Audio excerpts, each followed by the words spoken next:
What's going on, guys? On this episode of On the Set, I'm checking out Winnie the Pooh Blood and Honey 2, the sequel to the cringy British horror film from last year. So, after surviving the chaos of the previous film, Christopher Robin leaves the Hundred Acre Wood and goes back home to a town called Ashdown. As the bodies of the victims are recovered from the woods, the police call the event the 100 Acre Massacre and think Christopher Robin is the one responsible. They even go as far as to make a film about it. Yep, a film inside a film, Inception. And it also makes it look like he's the killer. So, that's not good. However, his friends and family still believe that he's innocent. After a while, Christopher starts to go to therapy for what happened, and even has nightmares about Pooh. I mean, yeah, have you seen him? Yikes, that's creepy as hell. Anyway, he mentions that years ago, his brother actually went missing and was never found. Well, I could already assume he's probably in the 100 Acre Wood. As that's going on, Pooh and Piglet have been hiding out with some others like Tigger and Owl.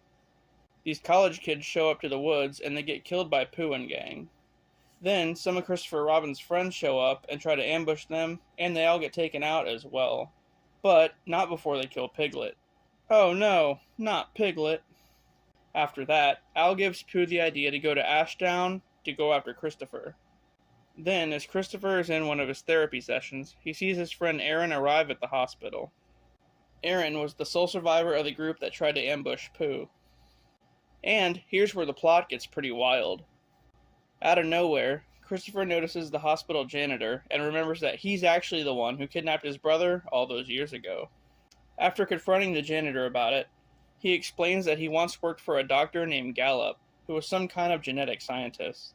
The doctor had the janitor kidnap kids all around town to use for his experiments, which was basically splicing their DNA with animal DNA. Oh, so they're like animorphs, right? The kids that were experimented on didn't survive and were all buried, guess where? Yep, inside the 100 Acre Wood. Not only that, but they all ended up coming back transformed into Pooh and gang. The janitor then says that he eventually felt guilty and killed the doctor. Oh, and also that Christopher Robin's brother was resurrected as Pooh. That night, Pooh and gang arrive in Ashdown and kill some citizens. As that's going on, Pooh kills his own parents. Sometime later, at a warehouse party, Pooh and the others are wreaking havoc when Christopher Robin shows up and shoots Tigger, killing him. Here, he learns that his younger sister was kidnapped, so he goes back to the 100 Acre Wood to get her back and has a final confrontation with Pooh. He finds his brother's grave and calls Pooh by his actual name, Billy.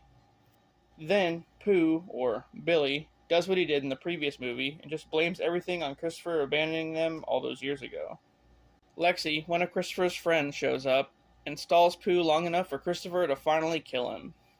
Later on, back in town, he's cleared of all charges as footage of Pooh and the others gets released. But just when you think it's over, Al recovers Pooh and the others' dead bodies, planning on getting revenge one last time. The end. Well, it was definitely better than the first one. I mean, there was a lot more action and killing in this one, but how about that strange twist? Pooh and the others used to be human children? Wow, I don't remember that happening in the old storybooks. But anyway, yep, that was Winnie the Pooh Blood and Honey 2. I hope you enjoyed it, guys, and I'll see you on the next one.